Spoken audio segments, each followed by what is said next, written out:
dating the wrong guy and like guys that don't treat you right, and you're finally like in a healthy relationship, you're looking for them to treat you unhealthy, right? They're like, because everything he does is really nice. And I'm trying to find something wrong with it. Like, he'll show up to my show. I'll be like, where have you been? In the back, taping your set. He'll pick up my daughter from practice, and then he'll drop her off at my house. I'm like, so you're just going to drop her here? No, I'm going to pull around and park because you have no parking in front of your house, and then I'm going to come in to be with you. I love it. It's also so true. Yeah. All right, comedian and mom Michele Traina bringing her one-woman show, Divorce Diaries, right here to Connecticut. She's performing in Stamford this weekend. Today, Michele is here with us all the way from Jersey. Woo.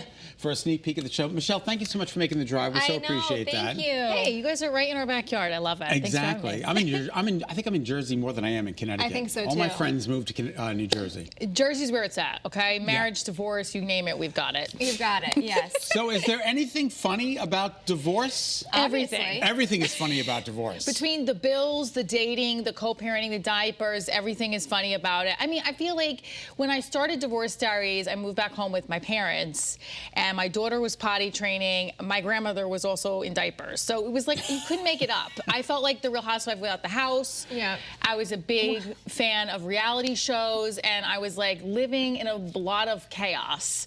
So I was like, wow, if there was a camera following me, what would happen? And I just started creating from it. That's outstanding. So, you know, I think a lot of people struggle to find the humor in tough situations like this.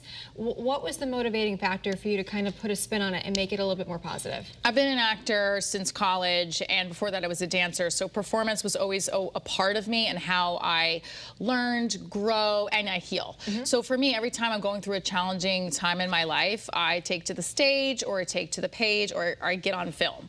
So that was a natural progression for me. I feel like when I do stand up, it just takes me away from anything that's causing me harm. That doesn't mean I don't go to therapy, I do, but it helps a lot. So if someone could feel good from my pain, then I've won.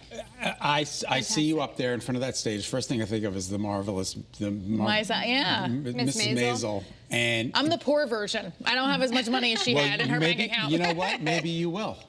Yeah, we're manifesting that. You have so much stuff coming down the pipeline. Like, this is really exciting. Obviously, you said you started stand-up after your divorce, right? I started in improv in college, and I went back to comedy after I was getting divorced. I took a stand-up class at Caroline's, and wow, what a great shout out place. Linda, my coach. She was like the first person that saw me and like really believed in me. Yeah. And then I started doing stand-up, and I never stopped doing it. And then I created Divorce Diaries based off, it was like a one-woman play, and then I just was doing stand-up. I'm like, why don't I make this a comedy show? I don't want people to cry about their divorce. I want them to laugh. Right. And then I shot a TV pilot. It's on Prime, Divorce Diaries. It's also on True TV Plus.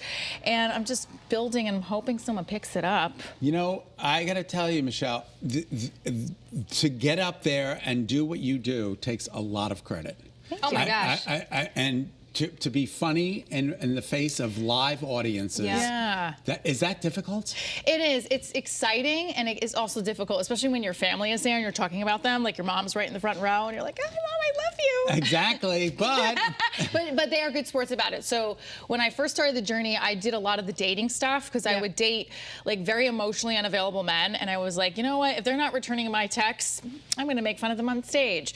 But then I learned like I had to process that better because obviously I want a relationship. I'm in a relationship now, so I learned how to process that. Thank you. I like learned how to process that a little better, so it's not like a whole roast on them. It's kind of a roast on me and why I have some behaviors I have. So, but you weren't using the dating game as, you know, material. Oh, no, no, no. I mean, so people used to say, oh, are you just dating me for material? I'm like, no, I really actually want a real relationship. And they would soon come to find out because they didn't want a relationship, I would run. But that was like a thing. I had a thing for emotionally unavailable men for some reason. So do most women. Yeah. Got it. Well, husband out there, obviously, does he watch the material and what does he think? My ex-husband, that's a great question. He knows about the show. We were at a competition together for a kid, and someone came out to me like, hey, aren't you from Divorce Diaries? And I was like, yeah, and my ex-husband was behind me, and we never really talk about it. Like, he's supportive, silently supportive. Then he goes, yeah, I'm the one that it's about, and like good-heartedly. So cracked a joke himself. But I try to be very careful because he is the father of my child, and like things happen for good reason. reasons, you know, like so he's definitely a silent supporter. And you said his current fiance has watched the special. I think he's told me she's watched it, so hopefully she thinks it's funny. I think it's funny. I think you need to have her as a guest. Yeah, I know, maybe we'll do something like that. I like to keep my world separate a little bit, but that's something I'm working on, like. Oh, incredible. Talk really quick, talk about the show in Stamford. So Sunday night, November 16th, Stamford, New York Comedy Club. Get your tickets to the show. It's gonna be a lot of fun. It's a mix of stand-up, improv, we get a little audience participation. We have a game where you come up on stage and we play Never Have I Ever, divorce style. Okay. Love it. We get your drinks, I get your drinks, okay? So you should come. So please get your tickets. Fun. Also, you could use a promo code DIVORCE. If you're watching the show, you'll know the promo code DIVORCE for a special promo code off of the tickets. So, Michelle, we can't thank you enough. Thank you so much. having me. Congratulations. Yeah, good luck. So glad to see you Terrific. here today. Thank you.